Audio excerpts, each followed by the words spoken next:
warm summer's morning on the island of Sodor as Thomas passed past Mr. McTeague's small farm. He could see the horses in the field enjoying the warmth on their backs as they chewed the long grass. Thomas was up early that day as he'd been asked to meet the Fat Controller at the station. He puffed steadily along the line, enjoying the views as he made his way.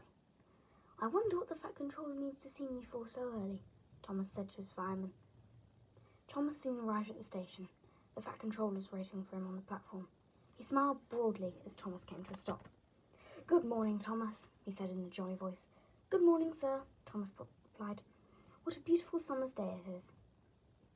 "It is indeed, Thomas, and I have an important job for you to do today." Thomas looked at the Fat Controller, wondering what his special job might be. "I would like you to go to the shunting yard to pick up a flatbed truck." Thomas's eyes lit up as he thought about what he might have to carry on the flatbed truck. "After that, I would like you to go to the factory to collect a new special car called an MGF. This is the King's new car that he will use to travel around places on the island that his royal train cannot reach." Thomas beamed. He was so happy to have been chosen for such an important job. The Fat Controller told Thomas to deliver the car to the royal cottage and then went inside for his breakfast. Thomas set off merrily on his way.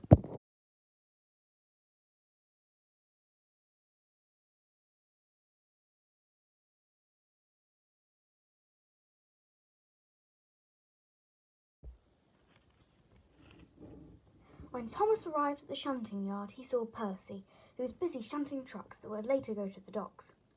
Thomas chuffed over to Percy. "Good morning, Percy." "Good morning, Thomas," Percy replied. "Where are you off to today?" Thomas told Percy all about the King's special new car. Percy replied with excitement. "I can't wait to see it," he said. "Let me shunt that flatbed over to you. It's just been washed and is fit for a king." "Thanks, Percy," said Thomas.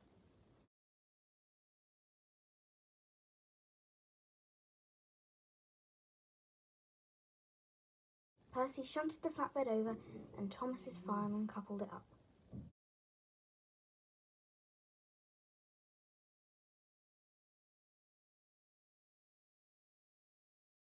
He whistled and off he went.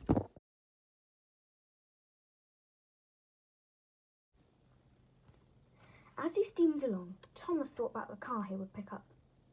He'd never seen an MGF before and wondered what colour it might be. Before long he arrived at the factory and couldn't believe his eyes. There, standing before him, was a glimmering, shiny, bright red car. It was the MGF. Thomas was impressed. The car looked amazing. It was gently loaded onto his flatbed and secured safely. All the workmen stared in awe. Thomas was given clear instructions by the foreman. "Thomas, I know you're excited, like we are, but make sure you take a slow and steady journey down to the royal cottage. You don't need to rush and risk an accident." "I won't let you down," promised Thomas.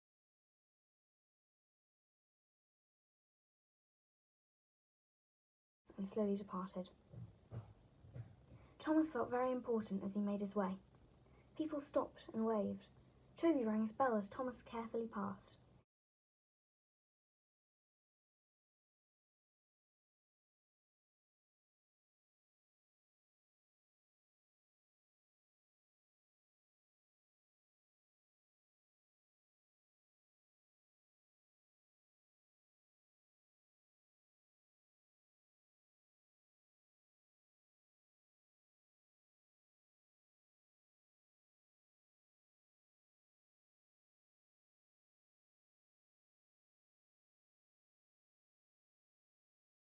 Even the horses made their way over to the fence to watch him as he went by.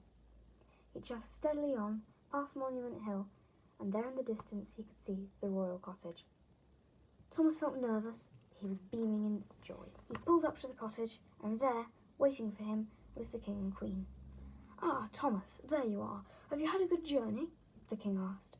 "Yes, your Majesty," Thomas stammered back. He'd never spoken to royalty before. "Jolly good. Thank you awfully for bringing my new car. The Fat Controller told me his most trusted train would be delivering my car today, and what a good job you've done. Thank you." The men unloaded the car. Thomas felt so proud to have helped. This was a day he was never going to forget.